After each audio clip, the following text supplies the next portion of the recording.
السلام عليكم ورحمة الله وبركاته. إن الحمد لله نحمده ونستعينه ونستغفره ونعوذ بالله من شرور أنفسنا ومن سيئات أعمالنا. من يهده الله فلا مضل له ومن يضلل فلا هادي له. أشهد أن لا إله إلا الله وحده لا شريك له وأشهد أن محمدا عبده ورسوله. يا أيها الذين آمنوا اتقوا الله حق تقاته ولا تموتن إلا وأنتم مسلمون.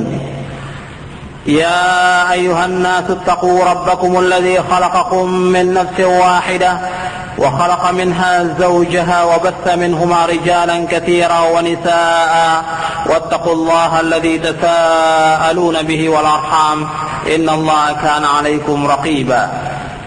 يا أيها الذين آمنوا اتقوا الله وقولوا قولا سديدا يصلح لكم أعمالكم ويغفر لكم ذنوبكم ومن يطع الله ورسوله فقد فاز فوزا عظيما.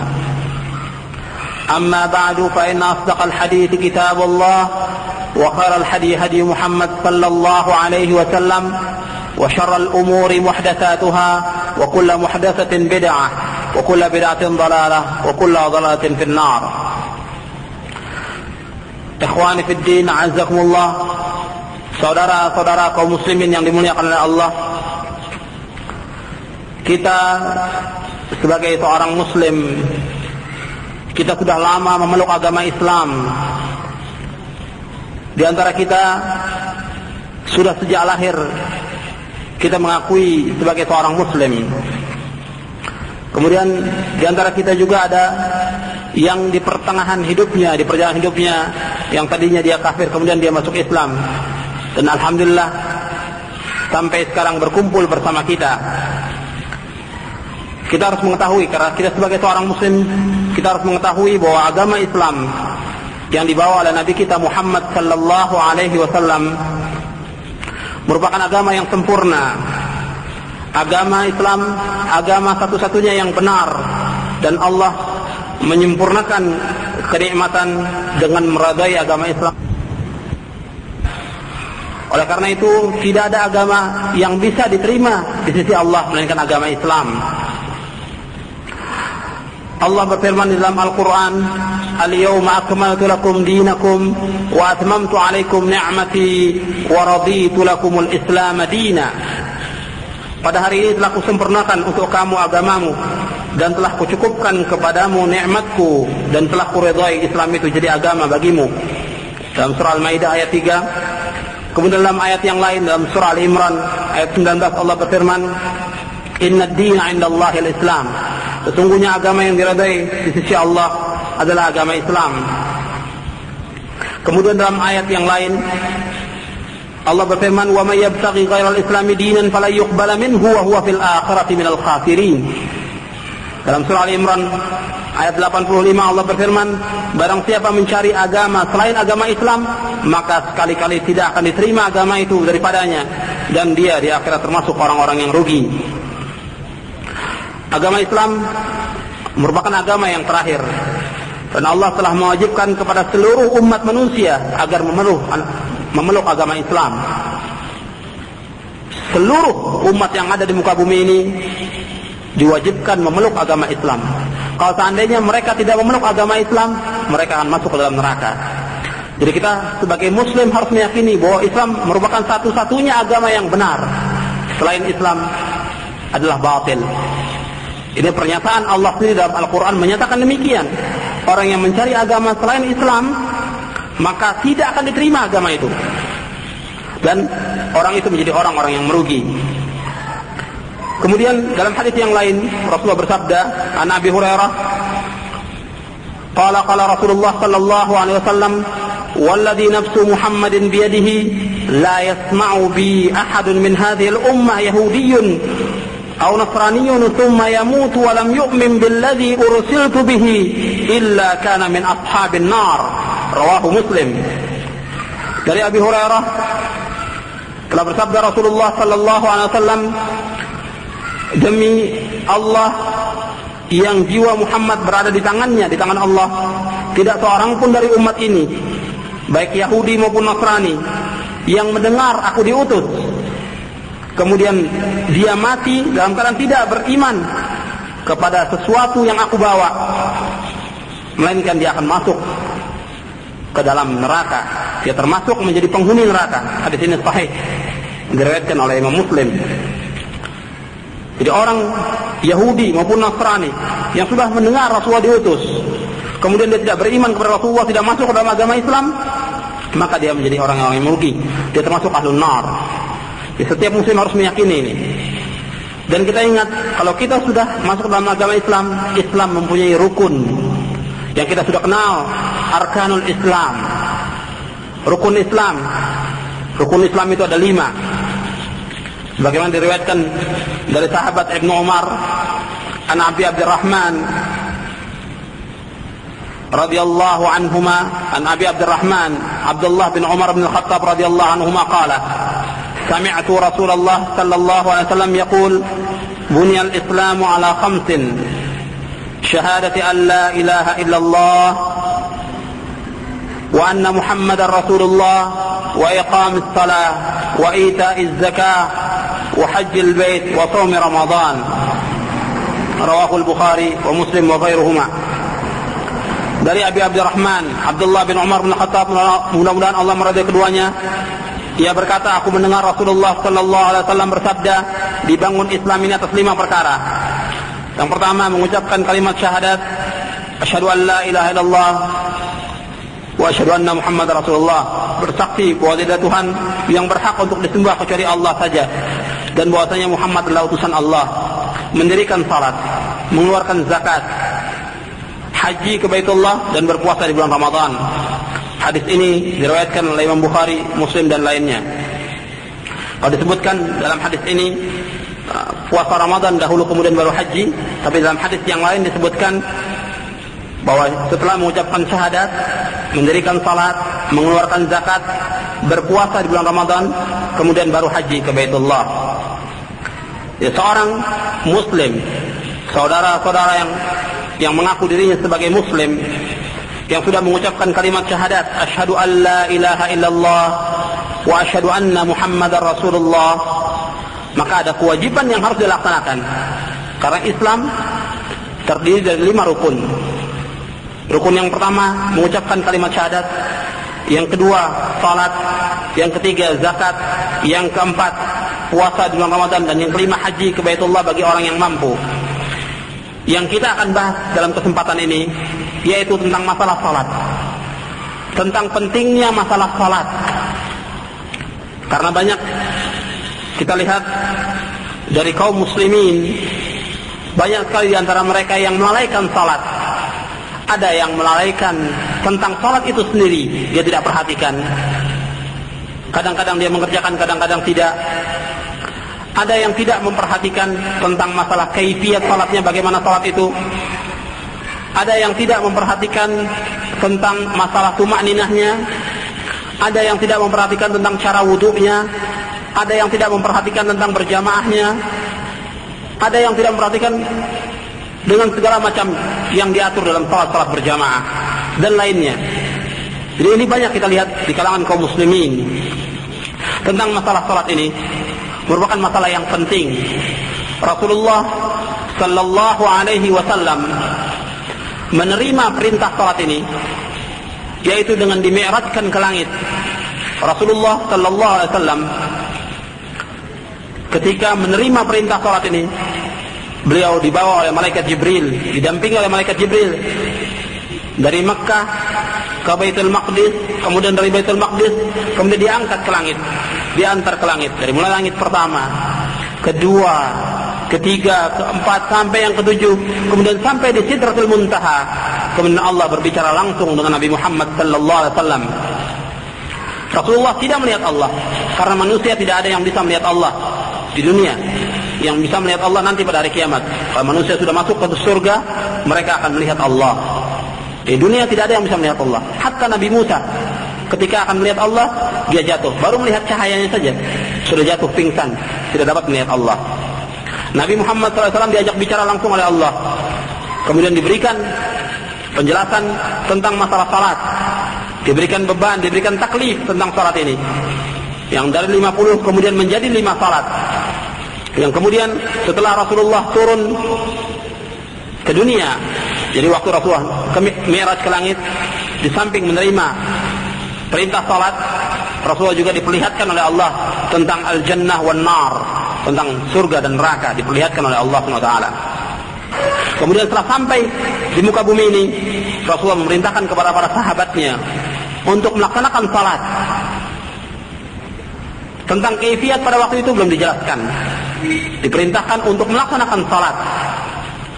Kemudian Rasulullah sallallahu alaihi wasallam menjelaskan kepada para sahabatnya tentang pentingnya masalah salat. Jadi harus melaksanakan masalah salat ini. Jadi kalau kita lihat di dalam hadis yang sahih ini tentang Mi'raj Nabi, Nabi menerima perintah salat langsung menerima dari Allah, dimi'rajkan ke langit. Sedangkan perintah-perintah yang lain tidak demikian, menunjukkan pentingnya masalah salat. Kemudian kita juga harus perhatikan bahwasanya Rasulullah SAW menerima masalah salat ini setelah Rasulullah mendakwahkan dakwah tauhid. Dalam rukun Islam ini setelah kita mengucapkan syahadat yang merupakan kalimat tauhid, asyhadu an la ilaha illallah wa asyhadu anna muhammadar rasulullah, diperintahkan untuk melaksanakan salat. Diperintahkan untuk melaksanakan salat. Sebagaimana juga Nabi Musa alaihissalam ketika Allah menjelaskan bahwasanya aku adalah Allah, kemudian langsung diperintahkan oleh Allah untuk melaksanakan salat kepada Nabi Musa alaihissalam. Allah berfirman dalam surah Taha, surah yang ke-20 ayat 14, Allah berfirman, innani anallahu la ilaha illa ana fa'budni wa aqimis salata li dzikri.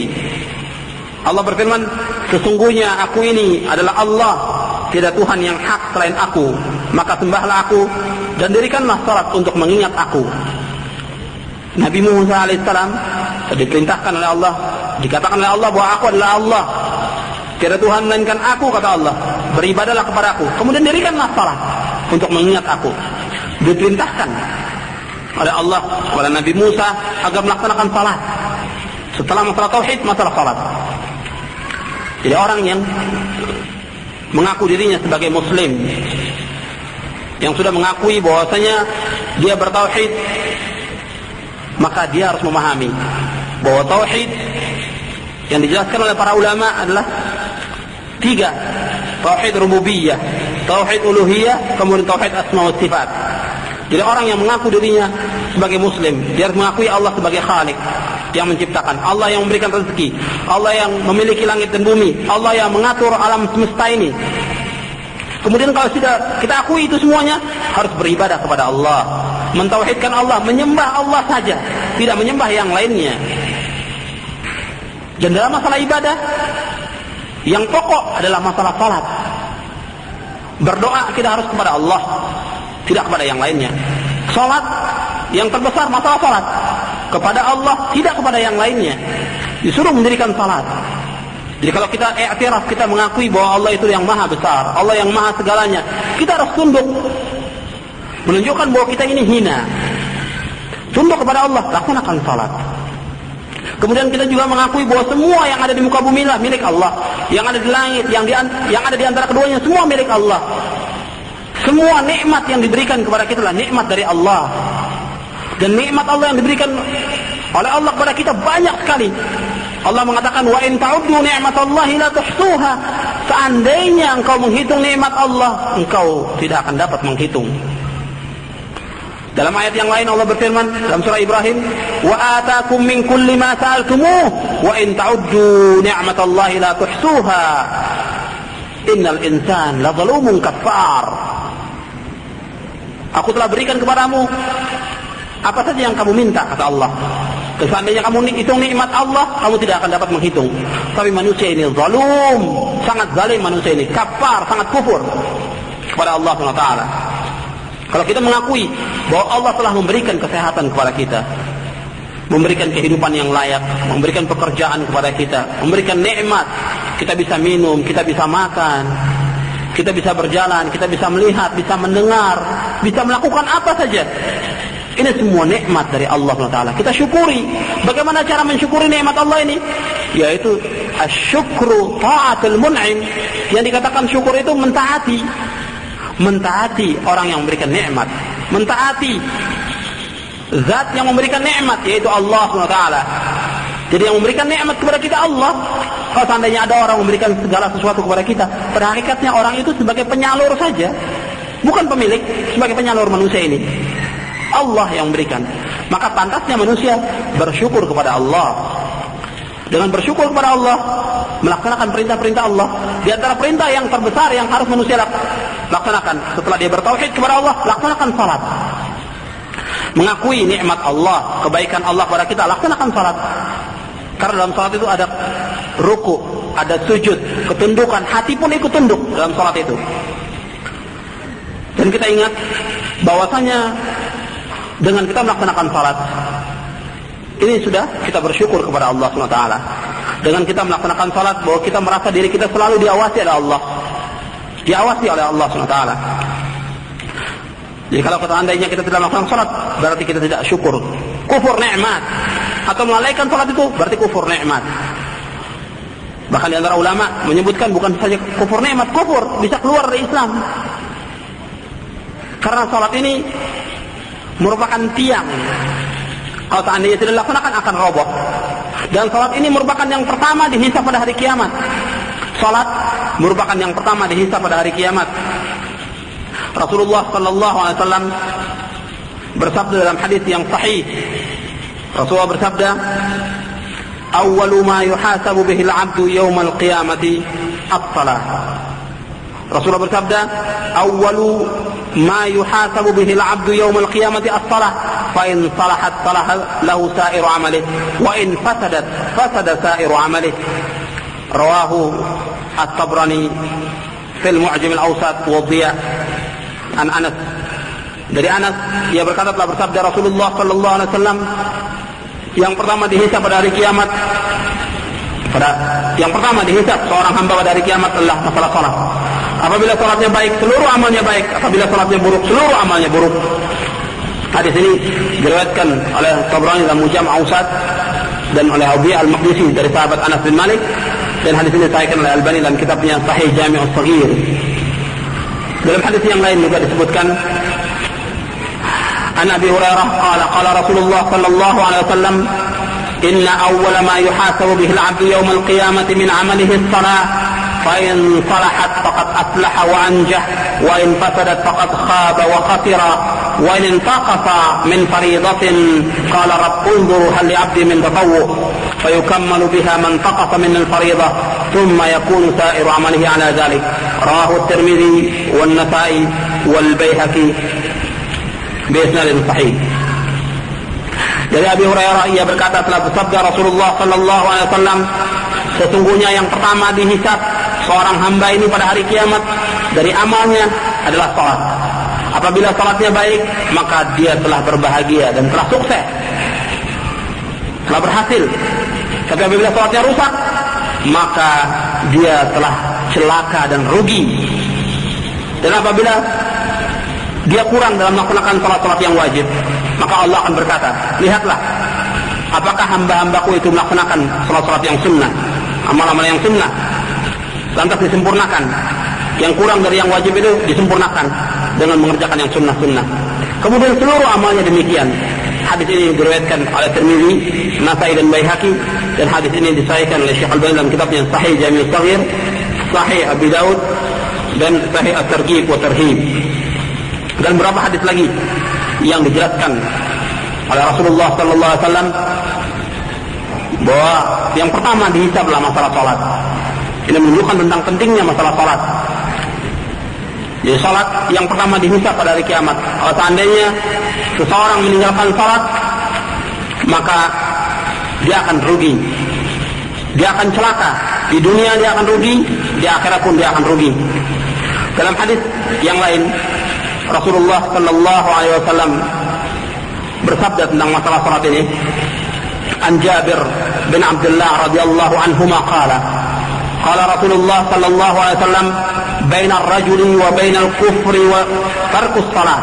Rawahu Ahmad wa Muslim. Dari Jabir bin Abdullah, Allah meridainya, ia berkata, telah bersabda Rasulullah sallallahu alaihi wasallam, antara seseorang dengan kekufuran meninggalkan salat. Jadi kalau seseorang meninggalkan salat, dia sudah berada di ambang pintu kekufuran. Ada lagi ulama yang mengambil istinbat dari hadis ini bahwa orang yang meninggalkan salat dia kafir, keluar dari Islam. Kemudian jumhur ulama menjelaskan bahwasanya orang yang meninggalkan salat tidak kufur. Dia cuma kufur nikmat, tetapi dia harus jihad, didera. Ada lagi yang mengatakan harus dipenjara, ada lagi yang mengatakan harus dibunuh. Jadi ulama semuanya dalam masalah salat menjelaskan tentang kerasnya masalah salat ini. Karena Rasulullah sendiri yang mengatakan, yang pertama dihisab pada hari kiamat masalah salat. Kemudian kalau seandainya seorang meninggalkan salat dikatakan kafir. Rasulullah mengatakan demikian. Kemudian dalam riwayat yang lain juga disebutkan, bainar rajuli wa baina syirki wal kufri tarkus salat, antara seseorang dengan kesyirikan dan kekufuran meninggalkan salat. Dan beberapa hadis lagi yang lain yang menjelaskan tentang masalah salat ini. Seperti disebutkan dari Buraidah, dia berkata, sami'tu Rasulullah sallallahu alaihi wasallam yaqul, al-ahdu alladhi bainana wa bainahum as-salat, faman tarakaha faqad kafar. Rawahu Ahmad wa Abu Dawud wa An-Nasa'i wa Tirmidzi wa qala haditsun hasanun sahih. Dari Buraidah, Allah meridainya, ia berkata, aku mendengar Rasulullah sallallahu alaihi wasallam bersabda, perjanjian antara kami dengan mereka adalah salat. Barang siapa yang meninggalkan salat maka dia telah kufur. Dan salat ini termasuk rangkaian dari iman. Dalam hadis yang lain disebutkan, bainal abdi wa bainal kufri wal iman as-salat, fa idza tarakaha faqad asyrak. Dari Thauban, ia berkata, aku mendengar Rasulullah SAW bersabda, antara seorang hamba dengan kekufuran dan iman adalah salat. Apabila dia meninggalkan maka dia telah berbuat syirik. Hadis ini diriwayatkan oleh Hibatullah At-Tabari dengan sanad yang sahih, dan hadis ini disahihkan oleh Syekh Muhammad Nasir bin Albani dalam kitab Sahih At-Targhib wa Tarhib di nomor 563. Saudara-saudara kaum muslimin yang dimuliakan oleh Allah, tadi sudah saya jelaskan bahwa yang pertama tentang pentingnya masalah salat. Salat ini masalah yang penting. Setelah kita mengkaji tentang masalah tauhid, setelah kita beribadah kepada Allah saja, nah praktek konsekuensi dari tauhid itu laksanakan salat. Jadi yang pertama salat, sebagai perintah Allah kepada Nabi Musa dan perintah Allah kepada Nabi Muhammad dan kepada semua umatnya, laksanakan salat. Dan ini merupakan tiang salat ini. Kemudian salat ini merupakan yang pertama dihisab pada hari kiamat. Dan orang yang meninggalkan salat dikatakan oleh Rasulullah kufur. Tentang masalah kufur ini saya sudah jelaskan, ada dua pendapat ulama. Sebagian ulama mengatakan dengan hadis itu bahwa hadis itu menjelaskan kafir, keluar dari Islam orang yang meninggalkan salat. Tapi jumhur ulama, kebanyakan ulama menjelaskan bahwa orang yang meninggalkan salat dia tidak dikafirkan, tetapi dia dihukum dengan hukuman yang berat. Ada yang mengatakan dipenjara, ada yang mengatakan didera, ada yang mengatakan dibunuh. Jadi para ulama, tidak ada satupun di antara ulama yang menganggap masalah salat masalah yang ringan. Karena demikian perintah-perintah dalam Al-Quran menyuruh salat. Kemudian di dalam hadis pun demikian, disuruh salat. Dan ayat Al-Quran banyak sekali yang menyuruh salat. Dalam hadis Nabi SAW juga banyak sekali. Kemudian yang ketiga yang perlu saudara ketahui bahwasanya masalah salat ini merupakan kebutuhan, sebagaimana masalah makan dan minum. Kalau kita sehari saja tidak makan, rasanya kita ini bingung. Rasanya badan ini lemas dan rusak. Orang yang sehari saja tidak makan, tidak usah sehari, mungkin setengah hari tidak makan, bingungnya luar biasa. Sehari tidak makan. Kalau itu merupakan hajat manusia, bahwa makan itu merupakan penopang dari kehidupan. Sekarang ada makanan yang harus dipenuhi, yaitu ruh, hati kita ini harus dipenuhi dengan banyak zikrullah, dengan mengerjakan salat. Karena kita butuh tumakninah dalam hidup. Saudara-saudara bisa perhatikan, orang-orang yang tidak salat, kehidupannya hancur. Secara zahir, meskipun dia kaya raya, meskipun dia punya, tapi dia tidak bahagia, tidak mengalami ketenangan. Berbeda dengan orang-orang yang salat. Kalau orang-orang yang salat, dia mengalami ketenangan, mengalami tumanina dalam hidup. Karena dengan salat kita mengingat Allah, sedangkan Allah mengatakan, ala bidzikrillahi tatma'innul qulub. Dengan mengingat Allah, jiwa itu akan tenang. Seperti disebutkan dalam surah Ar-Ra'd ayat 28. Ala bidzikrillahi tatma'innul qulub. Ketahuilah, dengan mengingat Allah, hati ini akan tenang, jiwa ini akan tenang, akan mengalami tumanina dalam hidup ini. Berbeda dengan orang yang tidak salat, hidupnya mengalami was-was, ketidaktenangan, ketakutan dan lain-lain, dan selalu diganggu oleh syaitan. Syaitan yang selalu menyuruh untuk berbuat maksiat. Jadi orang yang salat, dia telah memenuhi kebutuhan hidup untuk menegakkan hatinya, menegakkan jiwanya. Allah mengatakan, ala bidzikrillahi tatma'innul qulub. Saudara-saudara kaum muslimin yang dimuliakan oleh Allah, perhatikan masalah salat ini. Kerjakan. Di mana saja salat ini tidak boleh ditinggalkan. Kerjakan. Sebagaimana kalau kita makan di mana saja kita mesti makan. Apakah dalam keadaan sehat, dalam keadaan sakit, di perjalanan, dalam mukim, di kapal, di lautan, di mana saja kita harus makan. Nah, salat, begitu juga masalah salat. Di mana saja kita harus kerjakan. Tidak ada uzur kecuali yang uzurnya syar'i, yang dijelaskan menurut syariat. Seperti perempuan yang haid, perempuan yang nifas. Jelaskan, dia tidak salat. Atau orang yang gila, tidak perlu salat. Jadi salat wajib dilaksanakan di mana saja dan kapan saja. Salat yang 5 waktu, terutama salat yang 5 waktu ini yang diwajibkan oleh Allah kepada hambanya, yang dijelaskan oleh Rasulullah SAW kepada umatnya.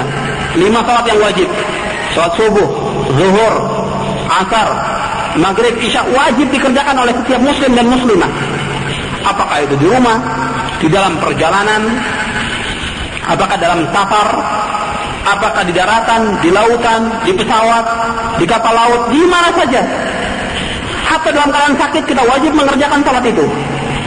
Cuma ada rukhsah, ada keringanan. Kalau musafir wajib salat, ada rukhsah, dibolehkan untuk qasar. Yang sakit wajib mengerjakan salat, diberikan rukhsah. Kalau seandainya dia tidak mampu untuk berdiri, disuruh untuk duduk. Kalau tidak mampu duduk, disuruh berbaring. Kalau tidak mampu juga disuruh isyarat. Sampai dia tidak bisa melaksanakan sama sekali, tidak sadar, setelah itu mati, dia disalatkan. Dia salat tidak bisa ditinggalkan dalam keadaan bagaimanapun juga, kecuali yang diberikan uzur syar'i oleh syariat. Seperti yang tadi saya katakan, haid, perempuan yang haid, perempuan yang nifas, orang gila, ini jelaskan uzur syar'i. Tapi kepada kaum muslimin, saya ingatkan dalam masalah ini, dalam keadaan bagaimanapun juga kerjakan salat dan kerjakan pada waktunya, tidak boleh ditinggalkan. Bagaimanapun keadaannya tidak boleh ditinggalkan salat ini. Kemudian yang keempat tentang masalah salat ini, kita wajib menyuruh keluarga kita untuk salat. Wajib kita menyuruh keluarga kita untuk salat. Allah berfirman di dalam surah Taha, surah yang ke-20, ayat 132, Allah berfirman, wa'mur ahlaka bis salati wastabir 'alaiha la nas'aluka rizqa nahnu narzuquk wal 'aqibatu lit taqwa. Allah berfirman dalam surah Taha, surah yang ke-20 ayat 132, wa'mur ahlaka bis salah, perintahkan keluarga kamu untuk salat, wastabir 'alaiha, dan sabarlah di dalam menyuruh salat itu. La nas'aluka rizqa nahnu narzuquk wal 'aqibatu lit taqwa. Kami tidak minta rezeki kepada kamu, dan kami akan memberikan rezeki kepada kamu, dan akibat yang baik adalah bagi orang-orang yang bertakwa. Jadi Allah menyuruh kita dan keluarga kita untuk salat. Allah pertama menyuruh kita untuk salat, kemudian Allah menyuruh keluarga kita untuk salat, dan kita harus menyuruh keluarga kita untuk salat dan sabar. Perlu waktu sabar. Kita harus wajib menyuruh keluarga kita untuk salat. Kita sendiri melaksanakan salat yang 5 waktu pada waktunya dengan berjamaah. Kemudian juga suruh keluarga kita, istri kita, anak kita, perintahkan untuk salat. Tidak boleh kita lalaikan ini. Dan kita tanggung jawab Jadi kalau seandainya anak kita pulang sekolah, pulang kuliah, pulang main, tanyakan masalah sholat yang pertama, tanyakan masalah sholat sebelum masalah yang lain. Istri kita begitu juga, tanyakan masalah sholat. Kalau sudah tiba waktu sholat, semua kerjakan sholat. Jadi ini pelihara, masalah sholat ini pelihara dalam rumah tangga kita. Jangan kita tinggalkan. Perhatikan masalah sholat ini.